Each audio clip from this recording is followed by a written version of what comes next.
Greetings, guys. This is Angel23 Mew, and I ran across something quite horrible, and I will read it to you guys. This happened back in, I think, 2008, March 25th, 2008. It's kind of an old story. I don't know if any of you guys heard of it, but it's titled "Brain Damaged Woman at Center of Wal Mart Suit."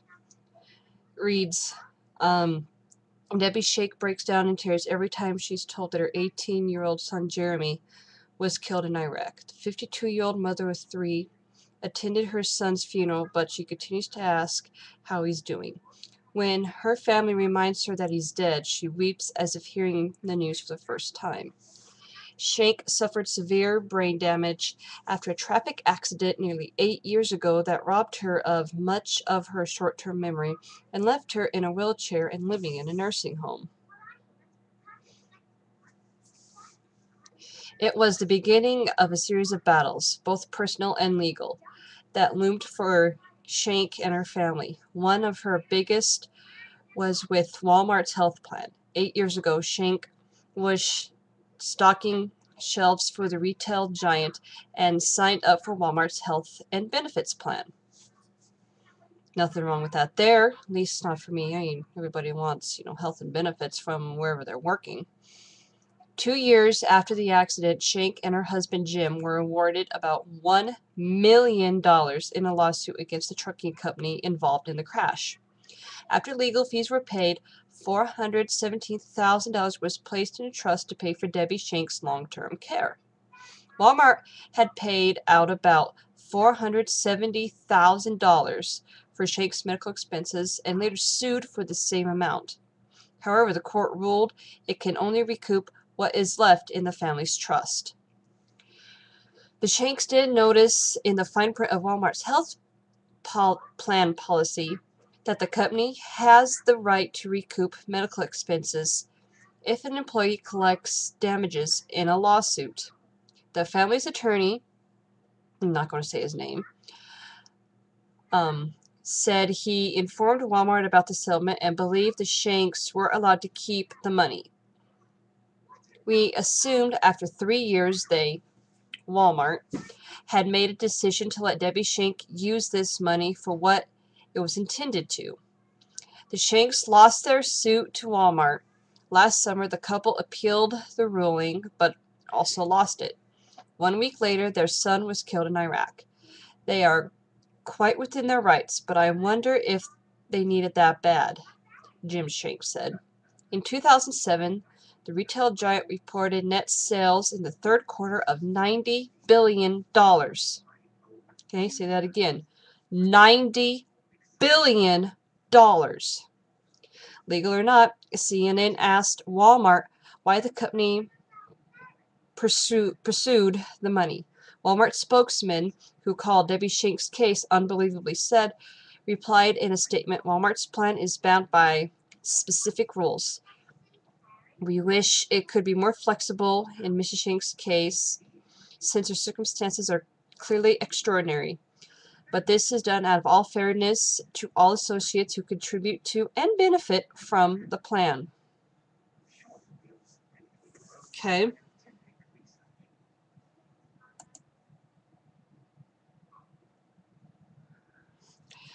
Jim Shank said he believes Wal Mart should make an exception. My idea of a win-win is you keep the paperwork that says you won and let us keep the money so I can take care of my wife, he said.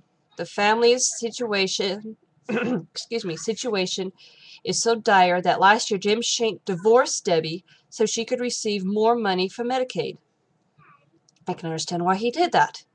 Jim Shank, 54, is recovering from prostate cancer, works 2 jobs, and struggles to pay the bills. He's afraid he won't be able to send their youngest son to college and pay for his and Debbie's care. Who needs the money more? A disabled lady in a wheelchair with no future whatsoever? Or does Wal Mart need $90 billion plus $200,000? He asks. The family's attorney agrees. The recovery that Debbie Shank made Okay, let me say that again. The recovery that Debbie Shank made was recovery for future lost earnings, for her pain and suffering, said their attorney. She'll never be able to work again. She'll never be able to work again. Never have a relationship with her husband or children again. The damage she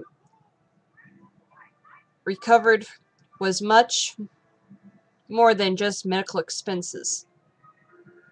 Their attorney believes Walmart should be entitled to only about $100,000. Right now, about $277,000 remains in the trust, far short from the $470,000 Walmart wants back.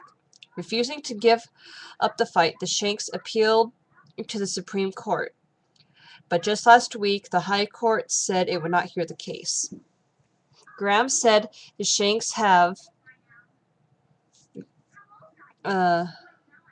exhausted all their resources and there's nothing more they can do but go on with their lives. Jim Shank said he's disappointed with the Supreme Court's decision not to hear the case.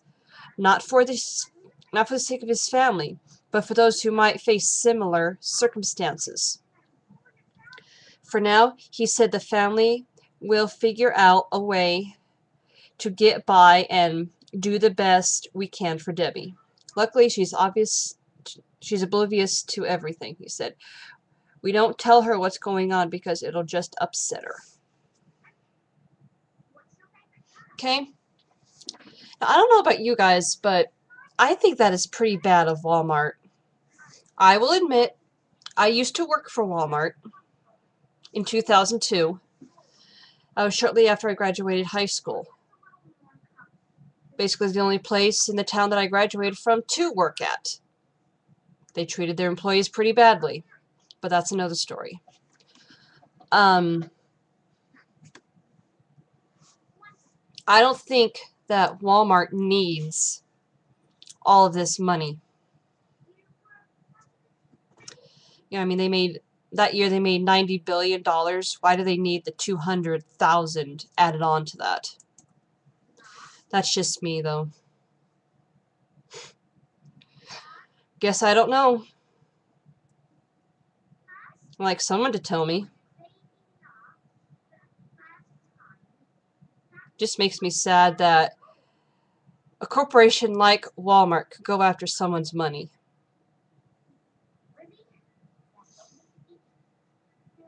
Walmart, paid what they owed with the insurance, so why do they want that money back? That'd be like Blue Cross and Blue Shield of Nebraska going after some poor family's money that they had just, paid for the bills. I guess that's just me. So rate, comment, do whatever. Like I said, this was my first one. I'm not asking you guys to be judgmental or anything. I'm just saying this is my first. There'll be more, obviously. So just please rate and comment and tell me what you think. This is Angel23 Mew signing off. Thank you.